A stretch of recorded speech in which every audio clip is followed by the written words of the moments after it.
जब उनका स्मृति दिवस है तो स्मृति दिवस पर भी उनको याद करने के लिए जो कार्यक्रम का 2 दिन के बाद आयोजन किया जाएगा वो इसी धरती पर किया जाएगा जहां पर हम सब लोग आज खड़े एक दूसरे से चर्चा कर रहे हैं। मैं एक तरफ जहां परम पूज्य परमहंस दयाल जी महाराज के चरणों में कोटि कोटि नमन करता हूं, तो वहीं दूसरी तरफ एक और खूबसूरत संजोग जिसके लिए मैंने विशेष आग्रह अपने पार्टी के तमाम नेताओं कार्यकर्ता से किया था। आज मुहर्रम भी है, आज हजरत इमाम हुसैन जी को याद करने का दिन भी है। आज उनके इस बलिदान दिवस पर आप सबकी सोच के साथ, आप सबकी भावना के साथ मैं जुड़ना चाहता था। मुझे कई बार ये कहा गया कि मुहर्रम के अवसर पर आज अगर हम लोग ये कार्यक्रम करेंगे तो संभवतः उपस्थिति उस तरीके से दर्ज नहीं हो पाएगी, पर उपस्थिति से ज्यादा आपके जहन में मेरी उपस्थिति हो, आपकी भावना के साथ मैं जुड़ूं, इस सोच के साथ आज यहां पर आया हूं। आज जब इन 2 संजोगों का मैंने जिक्र किया तो उसी के साथ आज जब आप लोगों के बीच आया हूं तो एक महत्वपूर्ण उद्देश्य के साथ आया हूं। कुछ बातें हैं, कुछ जानकारी है जो आज आप लोगों के साथ साझा करनी जरूरी है। आज इसलिए क्योंकि आज से कुछ महीने के बाद हम लोग चुनाव में उतरने जा रहे हैं और ये चुनाव निर्धारित करेंगे हम लोगों के आने वाले 5 साल का भविष्य। और ये 5 साल हम सबके जीवन में अति महत्वपूर्ण, अति विशेष है। इन 5 सालों में हम लोग एक विकसित बिहार की मजबूत नींव रखेंगे। मैं जिस संकल्प के साथ निकला हूं, मेरे नेता, मेरे पिता आदरणीय रामविलास पासवान जी के सपनों को पूरा करने के उद्देश्य के साथ निकला हूं। बिहार को फर्स्ट और बिहारियों को फर्स्ट बनाने के संकल्प के साथ निकला हूं। ऐसे में ये 5 साल एक महत्वपूर्ण भूमिका निभाएंगे हम लोगों के बिहार फर्स्ट, बिहारी फर्स्ट की सोच को धरातल पर उतारने के लिए।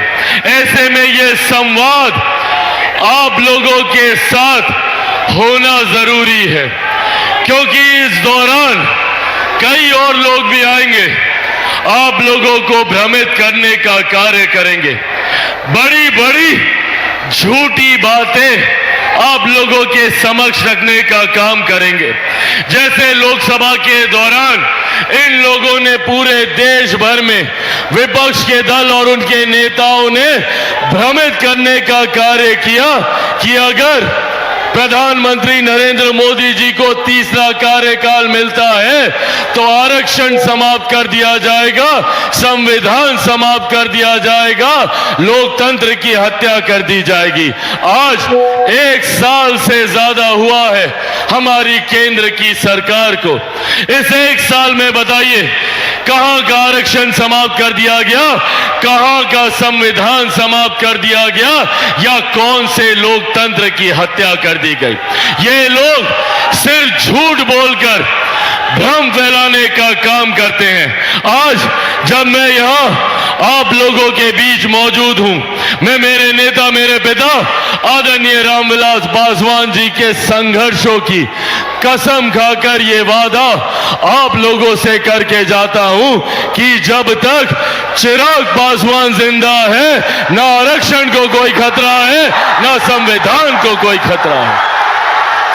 बल्कि संविधान को खतरा है तो इन विपक्षी दलों से, जिन्होंने सही मायनों में संविधान की मूल भावना को आहत करने का कार्य किया, जिन्होंने कांग्रेस जैसे दल, राजद जैसे दल जो कांग्रेस का समर्थन करते हैं और इनकी तमाम सहयोगी पार्टी, इन लोगों ने सही मायनों में देश में आपातकाल लगाकर न सिर्फ संविधान की हत्या करने का काम किया बल्कि लोकतंत्र तक को समाप्त करने का काम किया।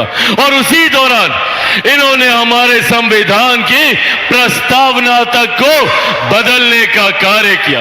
और साथियों, आने वाले दिनों में अगर ये और इनके समर्थक दल अगर बिहार की राजनीति में आते हैं, अगर बिहार की सत्ता में आते हैं, तो ऐसे कई और हक अधिकार हैं जिसको ये छीनने का काम करेंगे। आने वाले दिनों में इनहेरिटेंस टैक्स को लेकर जिस तरीके से पीढ़ी दर पीढ़ी जो संपत्ति आपकी है उसके ऊपर टैक्स लगाने की सोच कांग्रेस, राजद और इनके तमाम सहयोगी रखते हैं। जो लोग आज बिहार में विकास की बात करते हैं, ये वही विपक्ष के लोग हैं जिन्होंने 90 के दशक में बिहार को बर्बाद करने का काम किया। आज जितने बिहारी बिहार से बाहर रहते हैं उनकी पीड़ा को मैंने देखने का कार्य किया। आज पीढ़ियां बीत गई पर वो दूसरे राज्य, दूसरे देशों में रहने के लिए मजबूर हैं। कौन जिम्मेदार रहा? यही जंगल राज था, 90 का वही दशक जिसकी वजह से पलायन जो शुरू हुआ वो कभी रुक नहीं पाया। आज बिहार फर्स्ट, बिहारी फर्स्ट ये वादा आप लोगों से करके जाता है। मेरा संकल्प सिर्फ पलायन को रोकने तक का नहीं है, मेरा संकल्प रिवर्स माइग्रेशन का है। जो लोग पलायन कर गए हैं वो लोग भी वापस हमारे प्रदेश आए। इस सोच के साथ बिहार फर्स्ट, बिहारी फर्स्ट कार्य कर रहा है। मैं चाहता हूं कि मेरे हर युवा साथी को अपने राज्य में ही हर संभव सुख सुविधा मिले। मेरे युवा साथियों को शिक्षा के लिए, रोजगार के लिए बिहार से बाहर तो दूर, अपने जिले से बाहर तो दूर, अपने प्रखंड, अपने पंचायत में उन्हें ऐसे अवसर मिलने चाहिए ताकि वो शिक्षा और रोजगार यहीं रहकर हासिल कर सके। पर कई ऐसे राजनीतिक दल हैं, कई ऐसे राजनेता हैं जिन्होंने बिहार को जात पात, धर्म, मजहब की राजनीति में बांटकर अपनी राजनीतिक रोटियां सेकने का काम किया।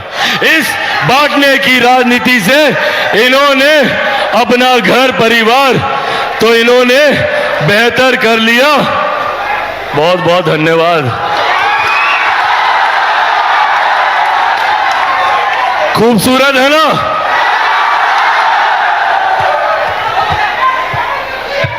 क्या नाम है?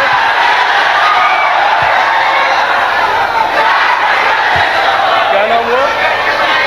क्या नाम है? सारूशी।